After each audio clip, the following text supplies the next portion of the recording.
So during a recent live stream, a YouTube user called I Don't Know for What I Am Here asked me if I could describe the different forms of philosophy and rank them according to my own preference. I thought this was an interesting question, and so I started jotting down a few names and a few different types of philosophy. The list quickly started to grow until I'd written down about 30 different names or types of philosophy, some with subtypes. Rather than trying to discuss each of the ideas and philosophers on my list in one video, I thought it would make sense to do so in a course. So I'm developing a course that will provide a daily reading from each philosopher or type of philosophy on my list with a video commentary and explanation. By the end of the course, you'll have walked through the whole history of philosophy and had the chance to read real philosophical texts from dozens of different perspectives. So, if you're interested in being notified when the course is available, feel free to join the waitlist using the link in the description below. In the meantime, you can also download the complete list of different types of philosophy for free using the other link provided below. So in this video, I'm going to take a look at just four of my favorite philosophers. I'm not able to do a live stream this week, but I decided to make this video in the style of a live stream. I'm actually just going to peruse some of the books, read a few passages, and comment on what stands out to me. Before I get started, let me say a word about how I approach reading different philosophers. I prefer not to think of each philosophy as something like an island that you can live on, such that you can only live on one island at a time. And if you choose a different island, you have to leave one and move on to the next. Instead, I like to think of each philosopher or philosophy as a type of medicine or an antidote for certain problems that I might be facing, something like a tool in your toolkit. So I would recommend that you don't think of each philosophy or philosopher as an abstract system that you buy into or don't buy into. Don't jump immediately to the question, do I agree or disagree? Instead, approach philosophers through their writings and think of them as friends and conversation partners. So let's dive in. The first philosopher I want to discuss is Friedrich Nietzsche. He is definitely an all-time favorite. And I have some notes on some cards that I've written over the years as I've read this collection of his writings. And I'm just going to flip through to some different pages and read some passages. So this is from his book, Thus Spoke Zarathustra. He writes, "True, we love life, not because we are used to living, but because we are used to loving. There's always some madness in love, but there's always some reason in madness."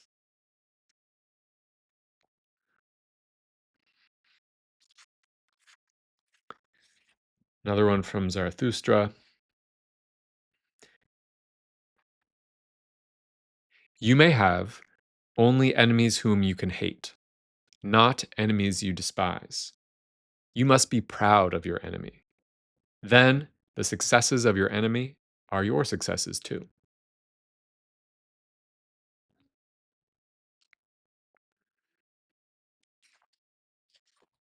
Another one on enemies from Zarathustra. "But if you have an enemy, do not requite him evil with good, for that would put him to shame. Rather, prove that he did you some good. And rather be angry than put to shame. And if you are cursed, I do not like it that you want to bless. Rather, join a little in the cursing."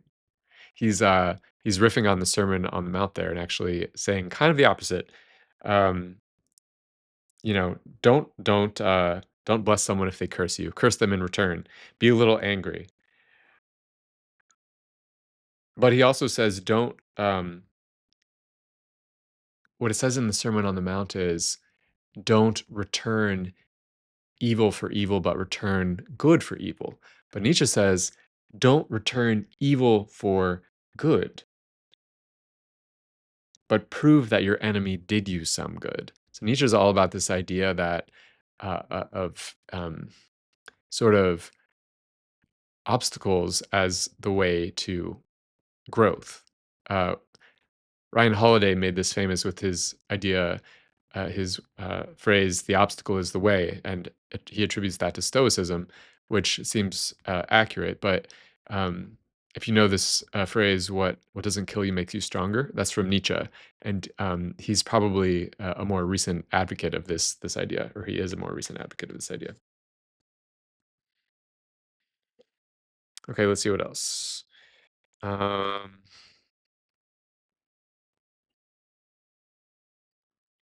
so we'll skip forward to a different work in this volume. This is oh no, this is still Zarathustra. Um, this is page 403.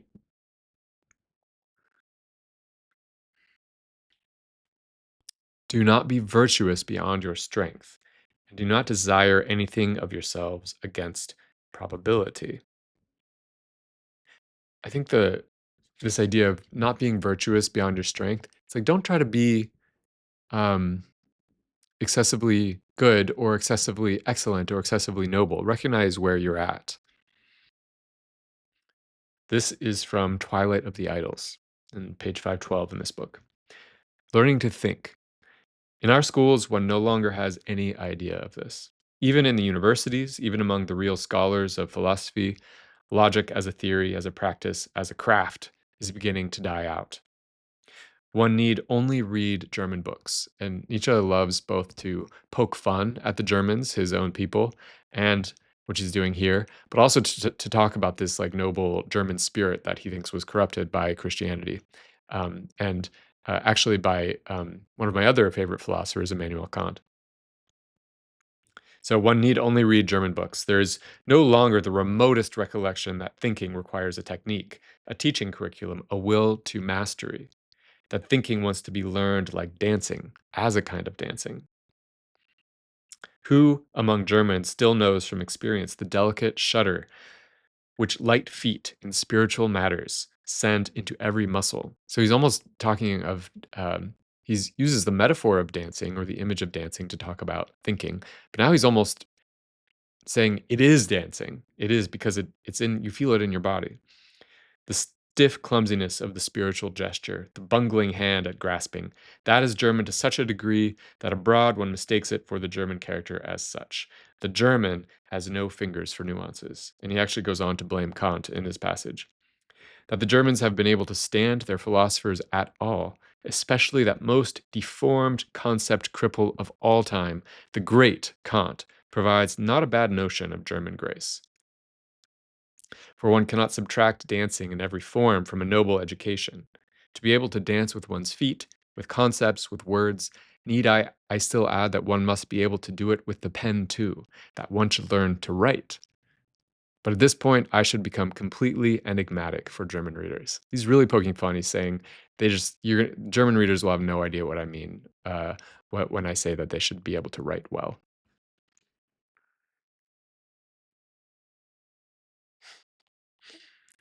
So you see some of Nietzsche's sense of humor and sarcasm come out. He's a master of sarcasm.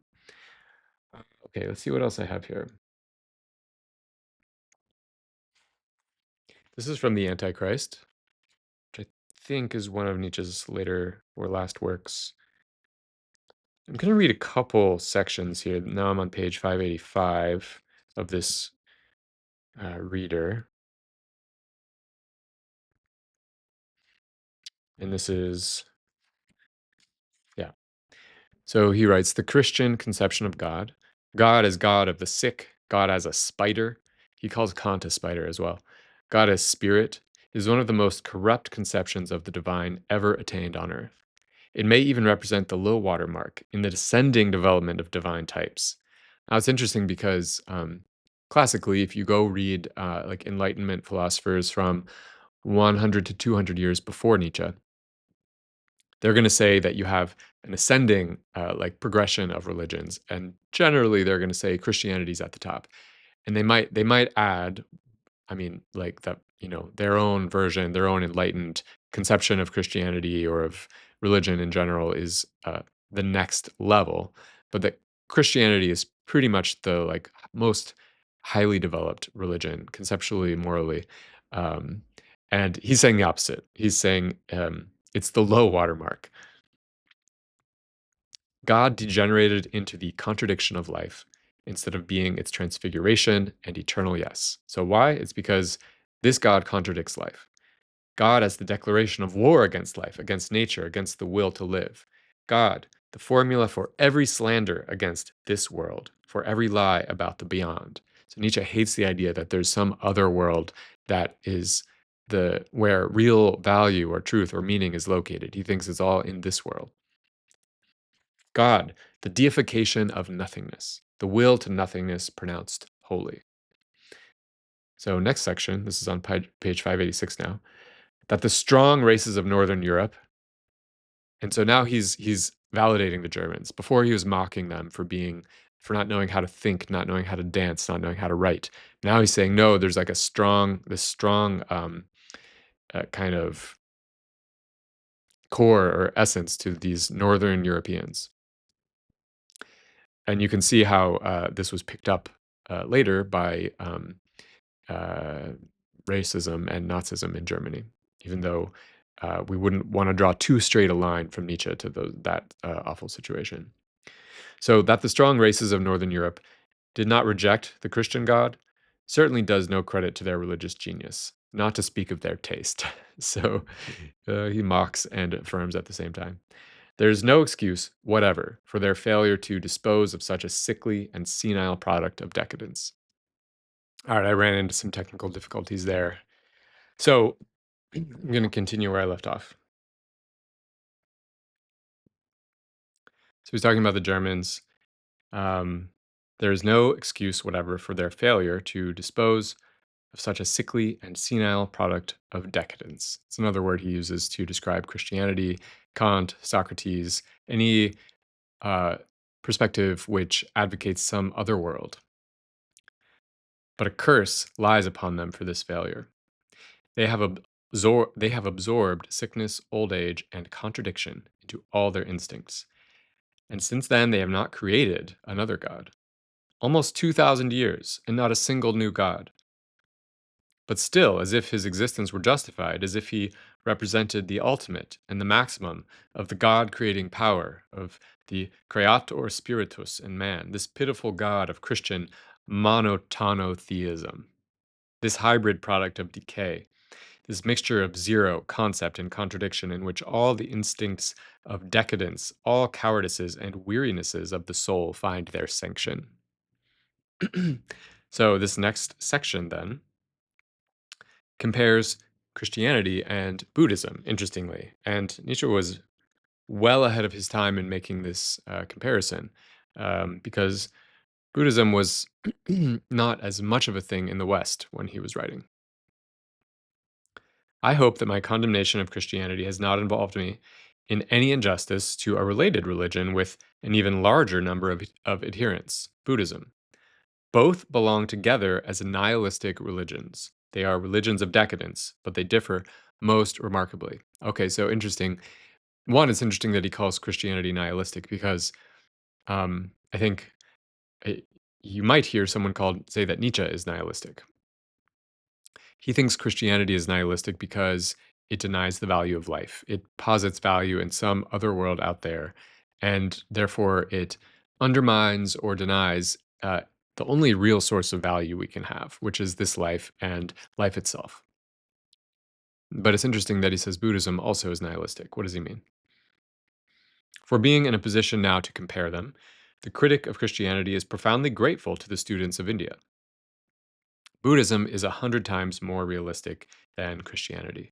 Posing problems objectively and coolly is part of its inheritance, for Buddhism comes after a philosophic movement which spanned centuries. The concept of God had long been disposed of when Buddhism arrived.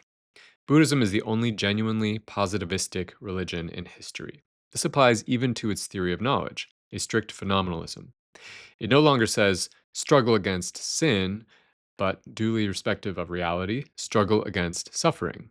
Buddhism is profoundly distinguished from Christianity by the fact that the self-deception of the moral concepts lies far behind it. In my terms, it stands beyond good and evil. I'm going to stop there. I think that gives you a taste of Nietzsche, of his style, and of some of his key ideas. There is a lot more there to explore, and you're in for a treat if you pick up a book of Nietzsche. This Portable Nietzsche, I recommend, but there are plenty of other great translations. You can probably get them from Penguin. I know that Cambridge does a series of translations in the history of philosophy, so any of those are great places to start. So, my next philosopher is we need to go back to the 11th century, so about 800 years before Nietzsche. It's Moses Maimonides. And Maimonides is considered probably the greatest Jewish philosopher of all time. He was part of a movement in Arab speaking countries to recover the works of Aristotle um, around the time that he lived in the 10th, 11th centuries. So um, Plato remained popular in Europe in Christian speaking or Christian in areas that were uh, sort of taken over by Christianity or influenced by Christianity. Plato remained popular. The work of Aristotle was lost for about 1,000 years and was actually discovered um, by Arab speaking scholars around the time that Maimonides lived, maybe just slightly before. So Maimonides was part of this uh, effort to recover and integrate Aristotle with the Abrahamic religions. So we had this happening first in Islam. Maimonides picked up the trend, and from there it went over to Thomas Aquinas. Um, so we had this broad movement of really wrestling with Aristotle and figuring out what it meant to integrate the thought of Aristotle into what was already a very long religious uh, tradition of religious thought and reflection. And it's common to think of Judaism, Christianity, and Islam as distinct religions, and they are. Um, but I also think we get some insight if we think of the three as kind of a meta tradition, because at key moments, they interact with each other, they pass along ideas and influences to each other that are very important. And if you only look at one, you're going to miss how the developments unfolded. So, this is a moment in the history of Western religion, the history of these three Abrahamic religions, that was very important, where they were all wrestling with Aristotle at the same time in a new way. Um, and it's extremely interesting. It was a very generative time. So, let's look at the work of Maimonides. In addition to his work as a philosopher, he also he did a lot of commentary on Jewish law. He basically redid the whole sort of corpus of Jewish law on his own, which is its its own monumental and very distinct achievement. So, but this is his philosophical work. It's called the Guide of the Perplexed. It's actually a work that's really oriented toward um, using philosophical tools to read scripture correctly. Maimonides thinks that if you read scripture and you don't know philosophy, if you're a Jew, you honor the Bible, the Torah, but you don't understand philosophical concepts correctly, you will misread the Bible. So, for example, the Old Testament or the Hebrew Bible, the Torah, the Tanakh, uses anthropomorphic language to speak of God. It speaks of God as, having an arm, or as being angry, or as having other emotions like a human being. And Maimonides says, look, God, that's not how God is, in fact. And he thinks he knows that because he's drawing on Aristotle to develop his concept of what kind of being God is. And so he says, that can't be right. When that happens, it's a clue that tells us we need to read a little differently. So let's find some things here from Maimonides. So this is a pretty interesting paragraph that illustrates what I was just saying. This is volume 1 of Guide of the Perplexed, page 99.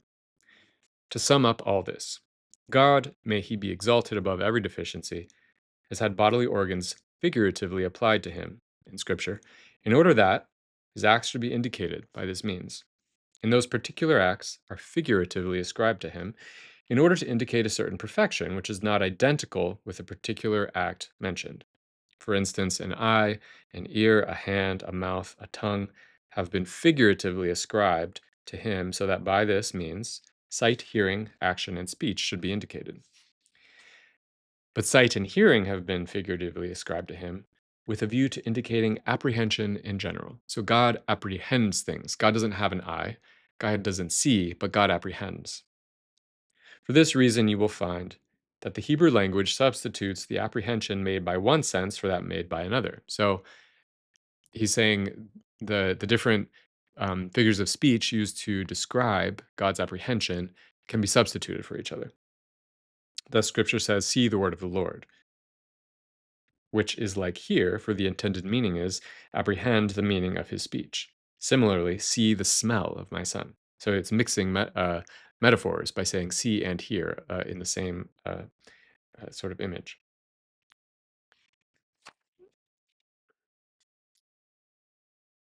So, all bodily organs, this is now on page 100, that you can find mentioned in all the books of prophecy are either organs of local motion mentioned with a view to indicating life, or organs of sensation mentioned with a view to indicating apprehension, or organs of prehension mentioned with a view to indicating action, or organs of speech mentioned with a view to indicating the overflow of the intellects toward the prophets, as will be made clear. The guidance contained in all these figurative senses is intended to establish in us the belief that there is an existent who is living, is the agent who produces everything other than he, and in addition apprehends his own act. When we shall begin to expound the negation of the attributes, which I believe he's referring here to negative theology, which is the idea that, properly speaking, we can only make negative statements about God, recognizing that um, any affirmation we make is more untrue than it is true. So if we say God is a person, we're attempting to say something about God. But while God is certainly more than whatever we mean when we call ourselves persons, um, God is not less than a person.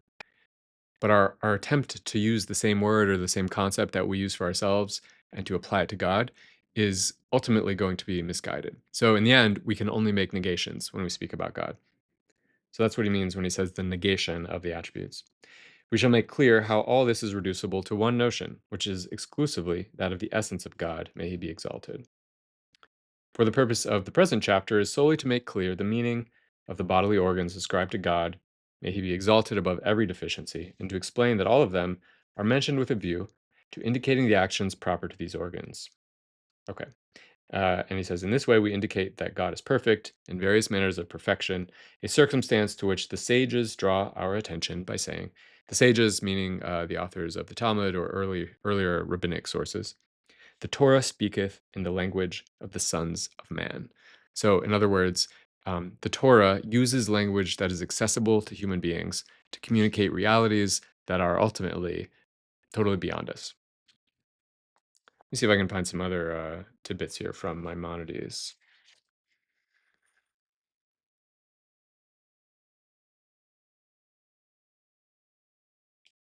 So here's another example of Maimonides' approach to trying to synthesize or integrate philosophy and biblical interpretation. So you may be familiar with the story of the burning bush when God appears to Moses. This is in the book of Exodus, and um, God says, "Go back to Egypt and bring the Israelites out of slavery there, because they're my people, and I'm their God, and I want to take them to this other land where they can, kind of be free and flourish." And Moses says, "Well, what should I tell them? Your name is who is it that's sending me?" And God says, "I am that I am." And this is sort of connected up with uh, the name of God given elsewhere in the Hebrew Bible, which is we don't actually know exactly how it was pronounced, but Yahweh is the way that modern scholars have hypothesized it would have been pronounced, and that means something like um, one who causes things to exist, or something like that. It's certainly related to the word for to exist or to be.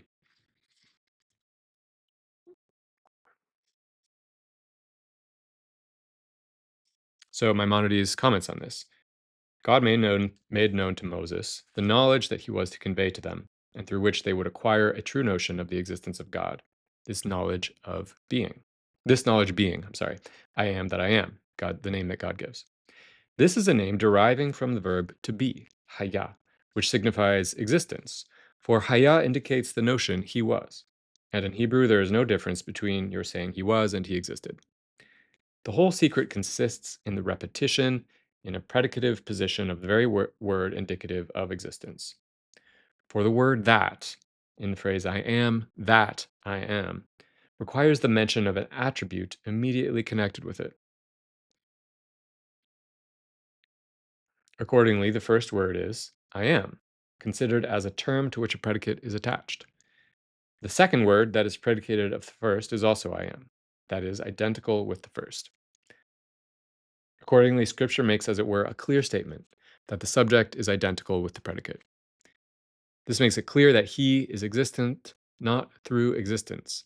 The notion may be summarized and interpreted in the following way: the existent that is the existent. So he's rephrasing this name, I am that I am, as the existent that is the existent, or the necessarily existent. So now we've gotten from this poetic and somewhat opaque language of the Hebrew Bible to um, a very robustly philosophical term, this necessarily existent thing. This is what demonstration necessarily leads to, namely to the view that there is a necessarily existent thing that has never been or ever will be non existent. I shall make clear the demonstration of this thesis. So, Maimonides, like some other philosophers, such as Aristotle, thinks that we can, through reason, demonstrate that there must be some necessarily existent thing, something which couldn't um, not exist, something which could not exist. And he finds that in this moment when Yahweh reveals himself to Moses, um, that this philosophical concept is sort of there in the text to be excavated. But you have to have philosophical training to know how to do that properly.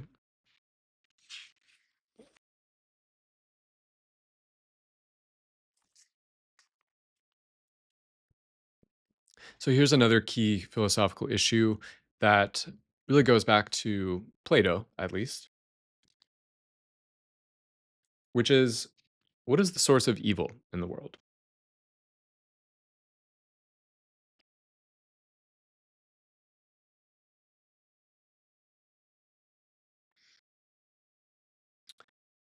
And um, for Maimonides in this book, these matters are often matters not only of philosophical speculation, but also of biblical interpretation. So he's wrestling with this passage in the prophet Isaiah that says, God, who forms the light and creates darkness, who makes peace and creates evil. So Isaiah actually says that God creates evil.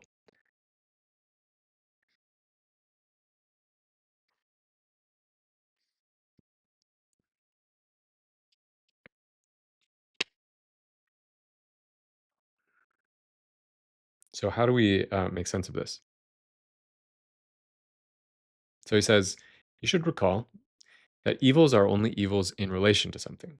And everything that is an evil with reference to one particular existent, that evil is the privation of this thing or of one of the states suitable to it. So privation means, um, if we're thinking of what makes a good cup or what makes a bad cup, it's one that's broken in some fashion. It has a privation. For this reason, the following proposition may be enunciated in an absolute manner: all evils are privations.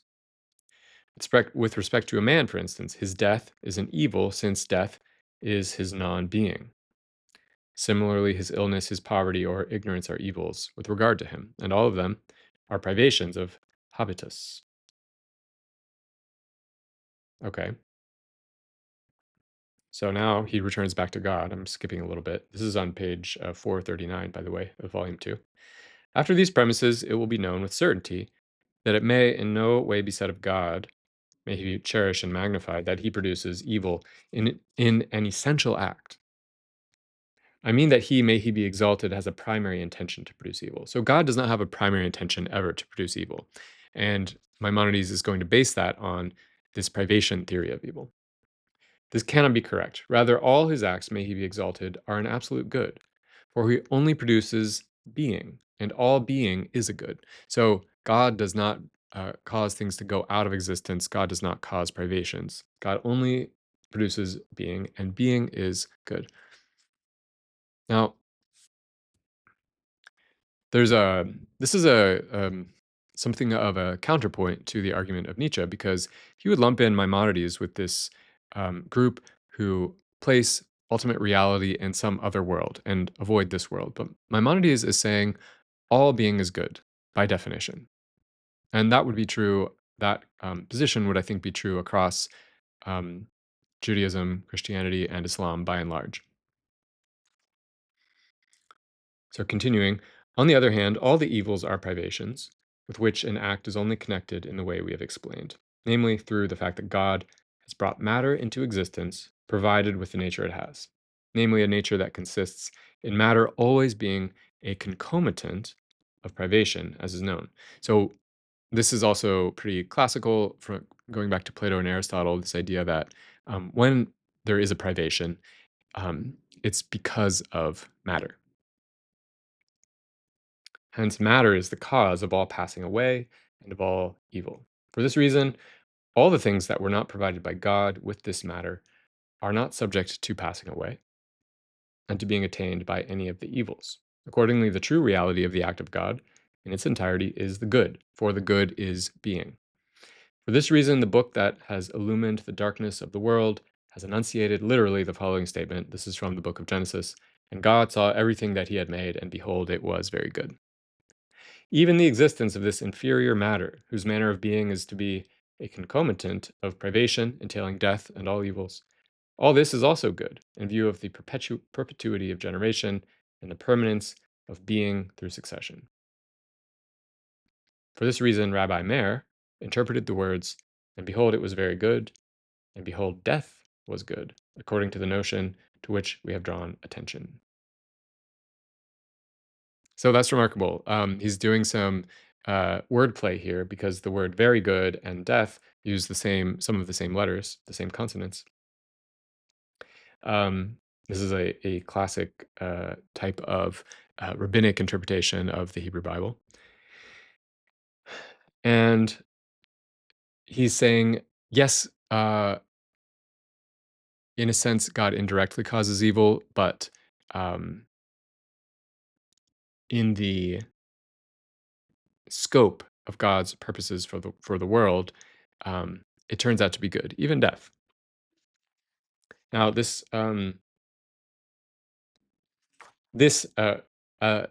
passage, as a response to what we now call the problem of evil, is not very satisfying. But you have to keep in mind that Maimonides actually doesn't have that specific problem in his sights.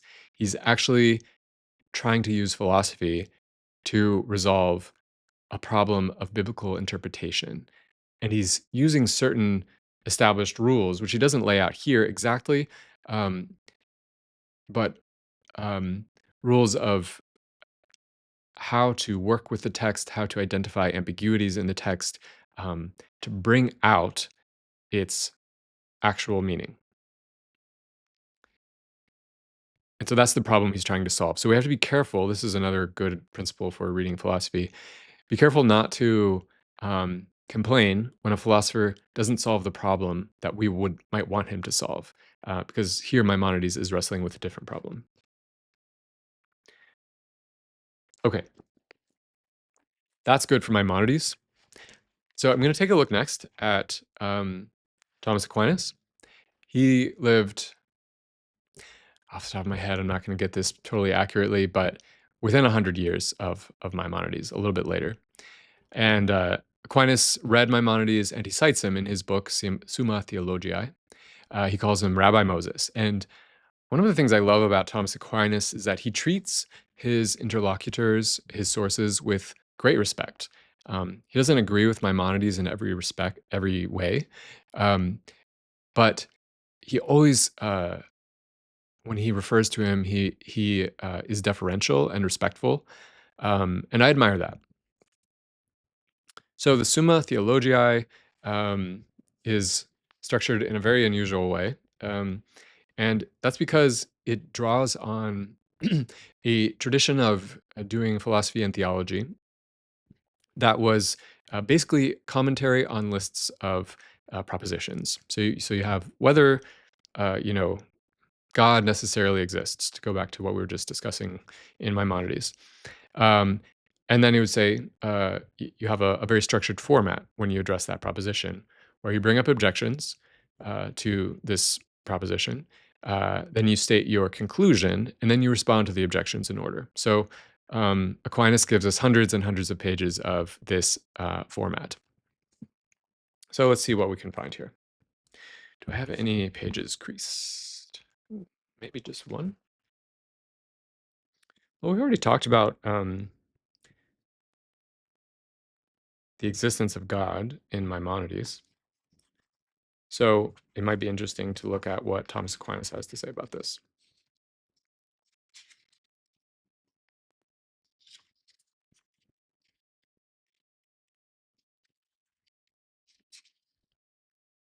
So here's an interesting place to start.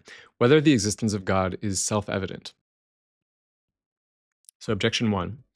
It seems that the existence of God is self-evident. And he expands on that. Well, I'm not going to read every word. Um,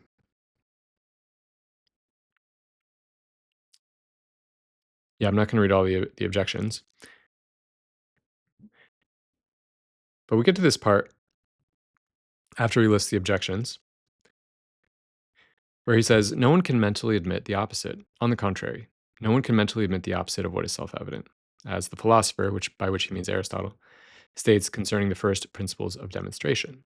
But the opposite of the proposition, God is, can be mentally admitted. Now he quotes the Bible. The fool said in his heart, there is no God. Therefore, that God exists is not self-evident. Okay, so that's his answer. The objections were saying, yes, we think it is true that God's existence is self-evident. And Thomas Aquinas cites Aristotle in the Bible as a counterposition. And now the task is to reconcile these authorities that he cited. So he says, I answer that. A thing can be self-evident in either of two ways. On the one hand, self-evident in itself, though not to us. On the other, self-evident in itself and to us. So it might be self-evident, but not to us in the sense that we don't recognize that it's self-evident. A proposition is self-evident because the predicate is included in the essence of the subject, as man is an animal. For animal is contained in the essence of man. So it's self-evident to say man is an animal because um, these terms are intrinsically related by definition. If therefore the essence of the predicate and subject be known to all, the proposition will be self-evident to all.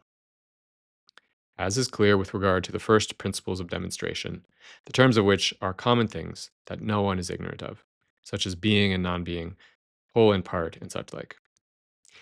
If, however, there are some to whom the essence of the predicate and subject is unknown, the proposition will be self-evident in itself, but not to those who do not know the meaning of the predicate and subject of the proposition. Therefore, it happens, as Boethius says, that there are some mental concepts self-evident only to the learned, as that incorporeal substances are not in space. Therefore, I say that this proposition, God exists, of itself is self-evident, for the predicate is the same as the subject, because God is his own existence, as will be hereafter shown. Now, because we do not know the essence of God, the proposition is not self-evident to us. So when we say a man is an animal, it's self-evident because we understand the terms involved. And he's saying, when we say that God exists, It is actually self-evident, but it's very difficult to have an accurate concept of the terms involved. So even though it's self-evident in itself, it's not self-evident to us or to most people. So it's not self-evident to us, but needs to be demonstrated by things that are more known to us, though less known in their nature, namely by effects.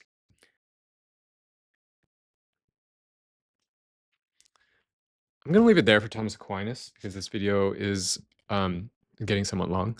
Um, he is well worth reading. Um, to go back to what I said at the beginning of this video, if you're if you're asking the question, do I agree or do I disagree? You may find Aquinas frustrating unless you're a very specific sort of person who already shares some of his basic commitments. But if you can view him as a conversation partner, it's incredibly rich. Okay, so last, a couple of works by Immanuel Kant. We've got his Critique of Pure Reason, and also this Cambridge edition of his works in practical philosophy, which includes, you know, probably his most commonly read work, The Groundwork of the Metaphysics of Morals. I think I'm going to start with the Critique of Pure Reason and just mention a couple of very, very important concepts for understanding Immanuel Kant.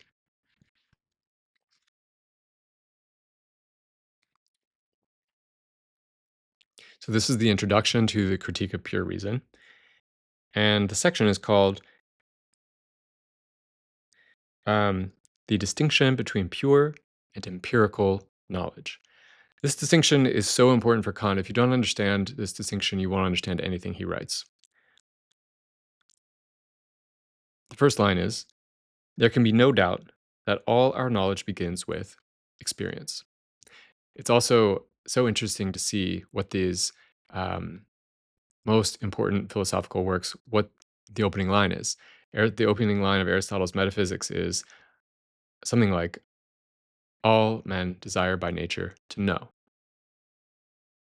I wonder if Kant is riffing on that line when he says, he's saying almost like, yes, Aristotle, and there can be no doubt that all our knowledge begins with experience. Why is that? For how should our faculty of knowledge be awakened into action, did not objects affecting our senses partly of themselves produce representations, partly arouse the activity of our understanding to compare these representations, and by combining or separating them, work up the raw material of the sensible impressions into that knowledge of objects which is entitled experience. In the order of time, therefore, we have no knowledge antecedent to experience, and with experience, all our knowledge begins. It's often said that Kant synthesized the traditions of rationalism and empiricism. Empiricism says we get all our knowledge from sensation, and rationalism says no, we have certain um, uh, elements of knowledge which are innate or which come to us through reason alone, represented by someone like Descartes, who says actually the most certain knowledge we can have is first that I exist, and second that God exists, and then only on the basis of those two pieces of knowledge can we go on to really affirm all of our sensations. Kant is, I think, more or less successfully resolving this dilemma because he says, in the order of time, we have no knowledge antecedent to experience. So before we start experiencing things, we have no knowledge, and experience is really what kicks off human consciousness at some point in the womb or soon after. However, but though all our knowledge begins with experience, it does not follow that it all arises out of experience. For it may well be that even our empirical knowledge is made up of what we receive through impressions, and of what our own faculty of knowledge, sensible impressions serving merely as the occasion, supplies from itself. So he's saying, yes, we get material from these sensations that we get through the five senses, but we supply something also to knowledge from our understanding. If our faculty of knowledge makes any such addition, it may be that we are not in a position to distinguish it from the raw material until, with long practice of attention, we have become skilled in separating it. So he's saying it might seem like all of our knowledge arises directly out of experience because it's really hard to distinguish which part comes from sensation, or what Kant would call sensibility, and which part do we supply from our own understanding? This then is a question which at least calls for closer examination and does not allow of any offhand answer. Whether there is any knowledge that is thus independent of experience and even of all impressions of the senses. Such knowledge is entitled a priori. So, any knowledge that does not come from the senses a priori, and distinguished from the empirical, which has its sources a posteriori, that is, in experience. The expression a priori does not, however, indicate with sufficient precision the full meaning of our question. For it has been customary to say, even of much knowledge that is derived from empirical sources, that we have it, or are capable of having it, a priori, meaning thereby that we do not derive it immediately from experience, but from a universal rule. A rule which is itself, however, borrowed by us from experience. So he's saying some things that it's not common to use this term a priori anymore, but he's saying you might take a general rule like, for example, something like the law of gravitation. It's derived from experience. Now we assume it. We take it for granted as um, a principle prior to any experience, but the principle itself was derived from experience. So for Kant, the law of gravitation would still be a posteriori. It would still be empirical knowledge, not pure rational, not pure knowledge or a priori knowledge. Thus, he continues, we would say of a man who undermined the foundations of his house, that he might have known a priori that it would fall.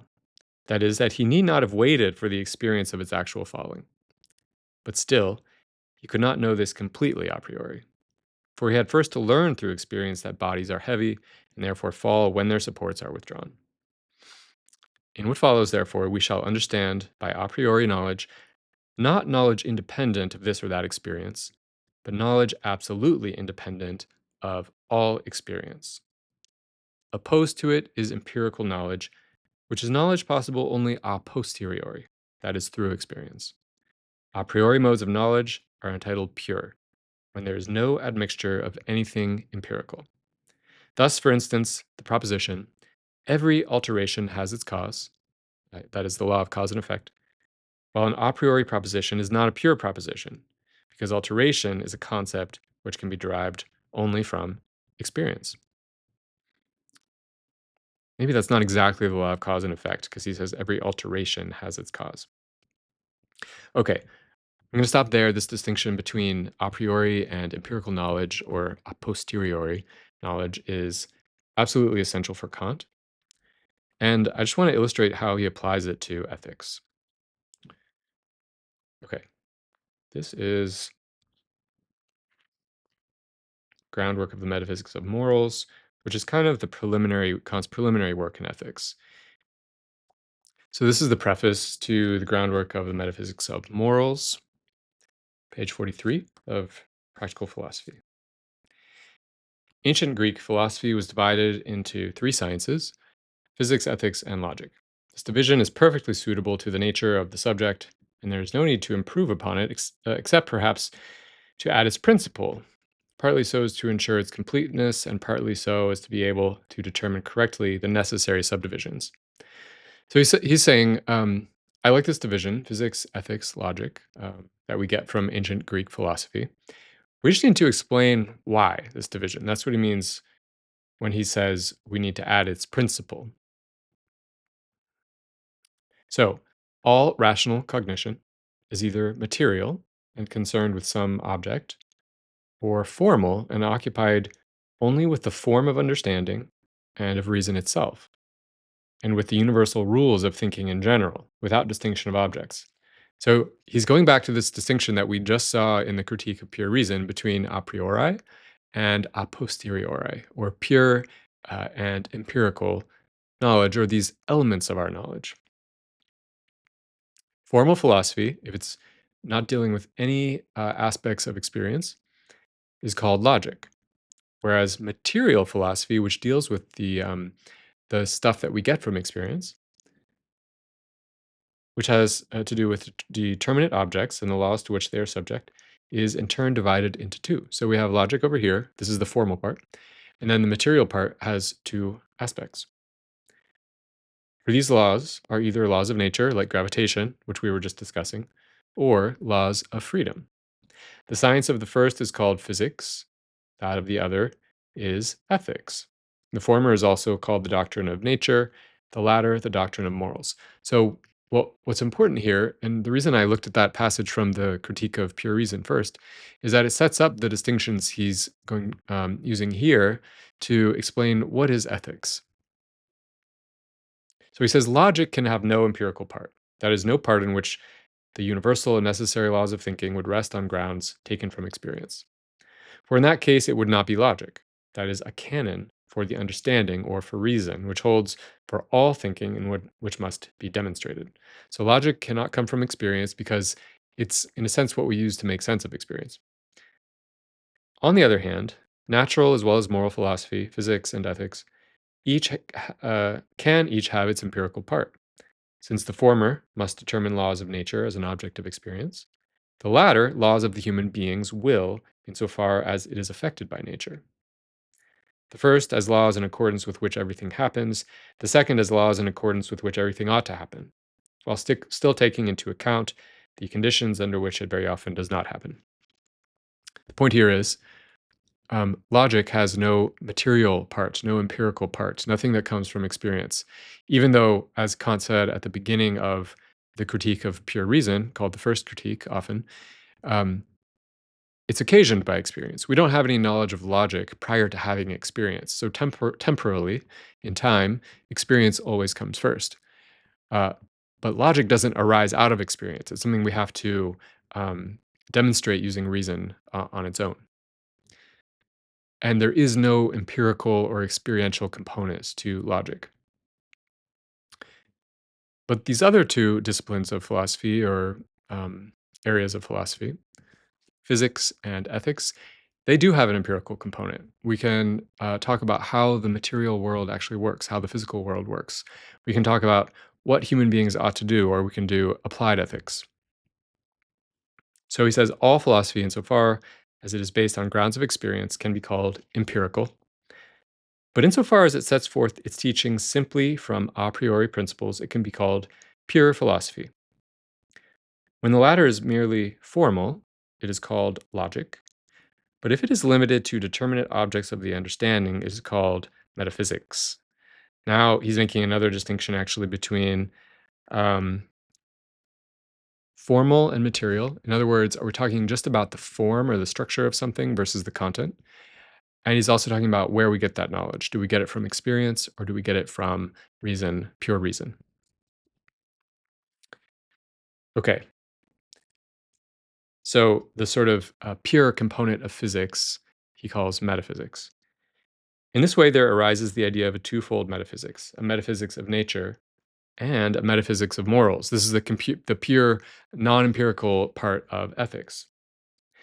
Physics will therefore have its empirical part, but it will also have a rational part. So too will ethics, though here the empirical part might be given the special name practical anthropology. And Kant has a whole work on that, while the rational part might properly be called morals. So the point here is this short work, The Groundwork of the Metaphysics of Morals, is oriented exclusively to this pure part of moral philosophy or ethics. Um, Kant actually lectured for many years on what he calls practical anthropology, and those lectures are probably the original lectures in the whole discipline of anthropology, which Kant basically invented. Um, it's often missed, though, when people only read the groundwork.